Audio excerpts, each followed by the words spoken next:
Hello and welcome to APSC Rise. আজি আমি কৰিম 5th April 2024 most important daily current affairs from Assam Tribune and other newspapers of India. A video to beneficial hobo especially for ADRE as well as for APSC candidates. So let's start.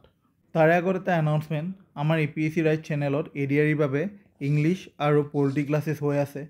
লগতে daily মই তোমালোকক current affairs আৰু static GK কৰাও for ADRE and APSC আৰু আমাৰ নতুন daily MCQ সিৰিজ এটা start হ'ব লক্ষ্য ADRE 2.0 য'ত তোমালোকক every morning at 8 AM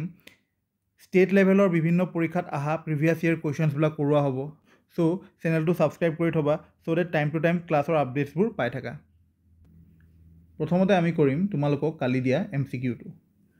Which articles in the Constitution give provisions for electoral system in our country? ইয়াৰ শুদ্ধ উত্তৰটো হ'ল আৰ্টিকলছ 324 পৰা 329 অপশ্যন বি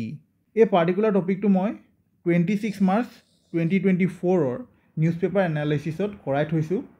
তোমালোকৰ যদি মনত পৰা নাই আকৌ এবাৰ সেই ভিডিঅ'টো চাই ল'বা আৰু যদি মই আকৌ বুজাব লাগে তেনেহ'লে কমেণ্ট ছেকশ্যনত জনাবা আজি হ'ল 5 এপ্ৰিল আৰু আজিৰ দিনটোতে আমি চেলিব্ৰেট কৰোঁ as national maritime day On this day, in 1919, ভাৰতৰ প্ৰথমখন commercial ship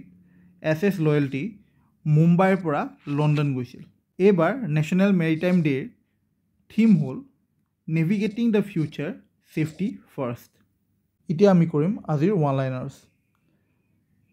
Bharat aluminium company limited BALCO হৈ গ'ল ভাৰতৰ প্ৰথমটো কোম্পানী যাক এলুমিনিয়াম ষ্টুৱাৰ্ডশ্বিপ ইনিচিয়েটিভ ASI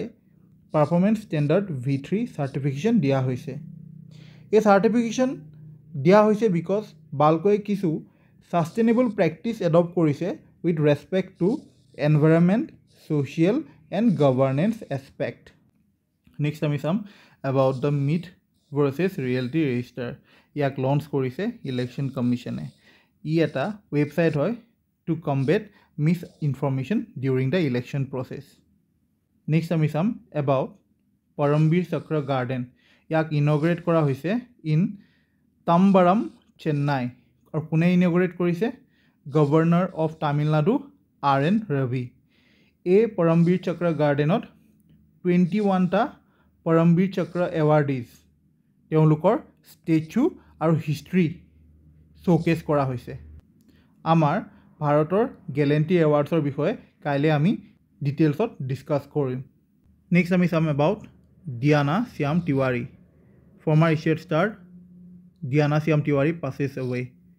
তেওঁ ভাৰতক ৰিপ্ৰেজেণ্ট কৰিছিল in 1962 Asian games in Jakarta and she was also' the torch bearer in the 1982 Asian games in new Delhi she was associated with long jump next আমি চাম about Venezuelan Juan Vicente Perez মৰা he was certified as the oldest man in the world in 2022 by the Guinness World Record. তেওঁৰ মৃত্যু হ'ল 114 yearsত যেতিয়া তেওঁ Guinness world ৰেকৰ্ডত ওল্ডেষ্ট man হিচাপে ৰেজিষ্টাৰ হৈছিল বা চাৰ্টিফাইড হৈছিল সেই সময়ত তেওঁৰ বয়স আছিল 112 years নেক্সট আমি চাম এবাউট দ্য নিউ এছ'চাম প্ৰেচিডেণ্ট কোন হয় তেওঁ সঞ্জয় নায়াৰ এছ'চাম মানে হ'ল associated chambers of commerce and industry of India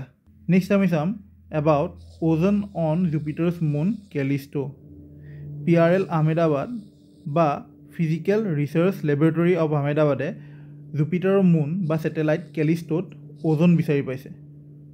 ইয়াৰ পৰা ডাইৰেক্ট কুৱেশ্যন আহিব পাৰে যে জুপিটাৰৰ কোনটো ছেটেলাইটত ওজন বিচাৰি পোৱা হৈছে তো শুদ্ধ উত্তৰটো হ'ব কেলিষ্ট' বা কোনটো অৰ্গেনাইজেশ্যন বা ইণ্ডিয়ান ইনষ্টিটিউশ্যনে জুপিটাৰৰ ছেটেলাইটৰ ওপৰত ৰিচাৰ্চ কৰি ওজন বিচাৰি পাইছে তো ইয়াৰ শুদ্ধ উত্তৰটো হ'ব PRL আহমেদাবাদ যিহেতু আমি জুপিটাৰৰ বিষয়ে চাইছোঁ জুপিটাৰৰ কিছুমান ইম্পৰ্টেণ্ট তথ্য আমি চাই লওঁ জুপিটাৰত 95টা মুন আছে জুপিটাৰৰ চবতকৈ ডাঙৰ ছেটেলাইটটো হৈ গ'ল গেনিমাইট আৰু তাৰপিছত জুপিটাৰৰ ছেকেণ্ড লাৰ্জেষ্ট ছেটেলাইটটো হৈ গ'ল কেলিষ্ট' যদি ছ'লাৰ ছিষ্টেমৰ চবতকৈ ডাঙৰ ছেটেলাইটটো কি হয় সোধে তেনেহ'লে শুদ্ধ উত্তৰটো হ'ব গেনিমাইট কিন্তু ছ'লাৰ ছিষ্টেমৰ জুপিটাৰৰ নহয় ছ'লাৰ ছিষ্টেমৰ ছেকেণ্ড লাৰ্জেষ্ট ছেটেলাইট কোনটো হয় বুলি সুধিলে তাৰ শুদ্ধ উত্তৰটো হ'ব টাইটেন আৰু টাইটেন হৈ গ'ল ছেটাৰ্ণৰ ছেটেলাইট আৰু কেলিষ্ট' আহি যাব তৃতীয় নম্বৰত জুপিটাৰৰ যদি চাইজ চাওঁ তেনেহ'লে জুপিটাৰ হৈ যাব সোলাৰ ছিষ্টেমত চবতকৈ ডাঙৰ প্লেনেট আৰু আমাৰ আৰ্থ হৈ যাব the 5th largest planet next আমি চাম about K star full form হ'ল Korea super conducting tokamak advance research তো কে ষ্টাৰ হৈ গ'ল চাউথ কোৰিয়াৰ আৰ্টিফিচিয়েল ছান এই আৰ্টিফিচিয়েল ছান কে ষ্টাৰে এটা ৱৰ্ল্ড ৰেকৰ্ড বনাইছে by generating temperature of 100 million degree Celsius আৰু এই টেম্পাৰেচাৰটো ছানৰ ক'ৰৰ টেম্পাৰেচাৰতকৈ 7 টাইমছ বেছি হয় যদি আমি ছানটো চাওঁ ছানটোত এনেকৈ ডিফাৰেণ্ট লেয়াৰ্ছ থাকে যেনে ক'ৰ ৰেডিয়েক্টিভ জ'ন কনভেকশ্যন জ'ন ফটোস্ফিয়াৰ ক্ৰম'স্ফিয়াৰ আৰু কৰ'না অ'কে আৰু চবতকৈ বেছি টেম্পাৰেচাৰ ছানৰ ক'ৰত হয় that is about 15 million degree Celsius তো সেই ক'ৰটোতকৈও বেছি টেম্পাৰেচাৰ জেনেৰেট কৰিছে চাউথ কোৰিয়াৰ আৰ্টিফিচিয়েল ছান কে ষ্টাৰে ছানত এটা প্ৰচেছ হৈ থাকে সেই প্ৰচেছটোৰ নাম হ'ল নিউক্লিয়াৰ ফিউজন আৰু ছেইম প্ৰচেছটোৱে হয় আৰ্টিফিচিয়েল ছানত তো নিউক্লিয়াৰ ফিউজনত কি হয় দুটা এটম ধৰি লোৱা হাইড্ৰজেন মিলি এটা হেলিয়াম বনালে তো ইয়াতে কি হয় দুটা এটম ফিউজ হৈ গ'ল চাউথ কোৰিয়াৰ আৰ্টিফিচিয়েল ছানৰ দৰে চাইনাৰো এটা আৰ্টিফিচিয়েল ছান আছে আৰু তাৰ নামটো হ'ল এক্সপেৰিমেণ্টেল এডভান্স ছুপাৰ কণ্ডাক্টিং টোকামেক বা শ্বৰ্টত কোৱা হয় ইষ্ট বুলি চ' এক্সামত ডাইৰেক্ট কুৱেশ্যন আহিব পাৰে কে ষ্টাৰ কোনটো কাণ্ট্ৰিৰ আৰ্টিফিচিয়েল ছান হয় তো ইয়াৰ শুদ্ধ উত্তৰটো হ'ব চাউথ কোৰিয়া বা ইষ্ট বা এক্সপেৰিমেণ্টেল এডভান্স ছুপাৰ কণ্ডাক্টিং টোকামেক কোনটো কাণ্ট্ৰিৰ আৰ্টিফিচিয়েল ছান হয় তো সেইটো হৈ যাব চাইনা বা এনেকুৱা কুৱেশ্যনো আহিব পাৰে যে কোৰিয়া ছুপাৰ কণ্ডাক্টিং টোকামেক এডভান্স ৰিচাৰ্চত কোনটো প্ৰচেছ দি এনাৰ্জি জেনেৰেট কৰা হয় তো অপশ্যনত থাকিব পাৰে নিউক্লিয়াৰ ফিউজন বা ইটো প্ৰচেছো থাকিব পাৰে নিউক্লিয়াৰ ফিছন তো শুদ্ধ উত্তৰটো হ'ব নিউক্লিয়াৰ ফিউজন নেক্সট আমি চাম about the retirement of Manmohan Singh after 33-year long service to the Rajya Sabha Manmohan Singh finally retires okay আৰু তেওঁ ৰাজ্যসভাৰ মেম্বাৰ হৈছিল in October 1991 and he was re-elected for 5 more terms. He served as the finance minister in Narasimha Rao government from 1991 to 1996 আৰু সেই সময়তে LPG reforms আমাৰ ভাৰতত অনা হৈছিল and এই LPG reformsৰ ক্ৰেডিটটো ডাইৰেক্টলি আমাৰ ফাইনেন্স মিনিষ্টাৰ সেই সময়ৰ ফাইনেন্স মিনিষ্টাৰ মনমোহন সিং ডাঙৰীয়াক দিয়া হয় তেওঁ ভাৰতৰ প্ৰাইম মিনিষ্টাৰ হিচাপেও ছাৰ্ভ কৰিছিল ফ্ৰম 2004 to 2014 যিহেতু আমি মনমোহন সিঙৰ ৰাজ্যসভাৰ ৰিটায়াৰমেণ্ট চাই আছোঁ গতিকে আমি ৰাজ্যসভাটো একেবাৰে চাই লওঁ আমি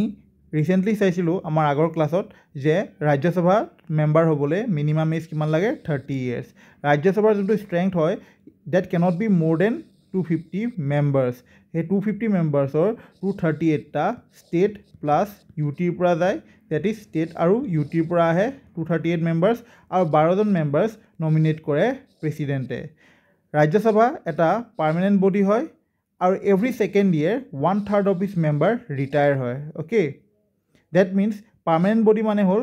এই বডিটো ডিজল্ভ নহয় যদি আমি লোকসভা চাওঁ Lok Sabha after every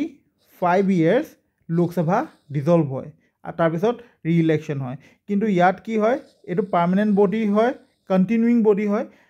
every second ইয়েৰত মাত্ৰ 1/3 অফ ইছ মেম্বাৰহে ৰিটায়াৰ হয় আৰু সেই 1/3 মেম্বাৰ যোনখিনি ৰিটায়াৰ হ'ল তেওঁক ৰিপ্লেচ কৰে নতুন ইলেক্টেড মেম্বাৰ্ছে এজন মেম্বাৰ অফ ৰাজ্যসভাৰ টাৰ্ম হয় 6 years আৰু এই বস্তুটো মনত ৰাখিবা যোনটো ৰাজ্যসভা মেম্বাৰ্ছৰ টাৰ্মৰ বিষয়ে কনষ্টিটিউশ্যনত লিখা হৈ থকা নাই এই টাৰ্ম 6 yearsৰ টাৰ্মটো representation of the people act 1951তহে দিয়া হৈ আছে আৰু ৰাজ্যসভাৰ এক্স অফিচিয়েল চেয়াৰমেন কোন হয় ৰাজ্যসভাৰ এক্স অফিচিয়েল চেয়াৰমেন হৈ যায় vice president of India okay ৰাজ্যসভাৰ চেয়াৰমেন কোন হয় তেনেহ'লে ৰাজ্যসভাৰ চেয়াৰমেন হৈ গ'ল জগদীপ ধনকৰ আৰু ভাইচ প্ৰেচিডেণ্ট কোন হয় জগদীপ ধনকৰ অ'কে ইয়াতে আৰু এটা ইনফৰ্মেশ্যন মই দি থওঁ যিহেতু আমাৰ নতুন পাৰ্লিমেণ্ট বনাইছে আৰু দুইটা ৰাজ্যসভা আৰু লোকসভা দুটা বেলেগ থিমত বনোৱা হৈছে ৰাজ্যসভাৰ থিমটো হৈ গ'ল লটাছ থিম আৰু লোকসভাৰ থিমটো হৈ গ'ল পিকক থিম ডাইৰেক্ট পৰীক্ষাত সুধি দিব পাৰে যে কোনটো থিমত ৰাজ্যসভা বনোৱা হৈছে কোনটো থিমত লোকসভা বনোৱা হৈছে তো এই বস্তুবিলাক মনত ৰাখিবা আমাৰ লাষ্ট টপিক হৈ গ'ল president Murmu launches India's first home grown CAR-T cell therapy for cancer treatment আৰু এই কাৰ্টি চেল থেৰাপিটো কোনে ডেভেলপ কৰিছে IIT বম্বে আৰু টাটা মেমৰিয়েল চেণ্টাৰ IIT বম্বেৰ আণ্ডাৰত এটা কোম্পানী ইনকিউবেট হৈছে ইমিউনো এক্ট সেই ইমিউনো এক্ট কোম্পানীটোৱে এই কাৰ্টি চেল থেৰাপিটো ডেভেলপ কৰিছে এই কাৰ্টি চেল থেৰাপিটোৰ নামটো দিছে NextCAR19 কাৰ্টি চেল থেৰাপি ই হৈ গ'ল ভাৰতৰ প্ৰথমটো CAR-T cell therapy CAR-T cell থেৰাপিৰ ফুল ফৰ্মটো হৈ গ'ল chimeric antigen receptor T cell therapy য'ত পেচেণ্টৰ বডিত মডিফাইড টি চেল ইনজেক্ট কৰে আৰু সেই মডিফাইড টি চেলবিলাকে পেচেণ্টৰ গাৰ ভিতৰত থকা কেঞ্চাৰ চেলবিলাক ডেষ্ট্ৰয় কৰে আমাৰ এক্সাম পইণ্ট অফ ভিউৰ পৰা মনত ৰাখিবলগীয়া ইম্পৰ্টেণ্ট পইণ্টকেইটা হ'ল কাৰ্টি চেল থেৰাপিৰ নামটো NextCAR19 কাৰ্টি চেল থেৰাপি কোনে ডেভেলপ কৰিছে Indian institute of technology Bombay আৰু টাটা মেমৰিয়েল চেণ্টাৰ বা কোনটো কোম্পানীয়ে ডেভেলপ কৰিছে বুলি সুধিলে শুদ্ধ উত্তৰটো হ'ব ইমিউনো এক্ট নেক্সট তোমালোকৰ বাবে দুটা MCQ দিছোঁ প্ৰথমটো হ'ল India's first home grown gene therapy for cancer was launched at ইয়াৰ শুদ্ধ উত্তৰটো কমেণ্ট ছেকশ্যনত দিবা আৰু নেক্সট প্ৰশ্নটো হ'ল পৰমবীৰ চক্ৰ garden is located in which state ইয়াৰো শুদ্ধ উত্তৰটো কমেণ্ট ছেকশ্যনত দিবা আজিৰ ভিডিঅ'টো মই ইয়াতে শেষ কৰিলোঁ তোমালোকে গম পোৱা এই PDF ক'ৰ পৰা ডাউনলোড কৰিব পাৰিবা টেলিগ্ৰাম চেনেল APSC ৰাইজৰ পৰা কৰিব পাৰিবা আৰু এই টেলিগ্ৰাম চেনেলটোৰ লিংক মই কমেণ্ট আৰু ডেছক্ৰিপশ্যন ছেকশ্যনত দি থ'ম আৰু যদি তোমালোকৰ APSC ৰাইজৰ ভিডিঅ'বোৰ চাই ভাল লাগিছে তেনেহ'লে চেনেলটো ছাবস্ক্ৰাইব কৰিবা থেংক ইউ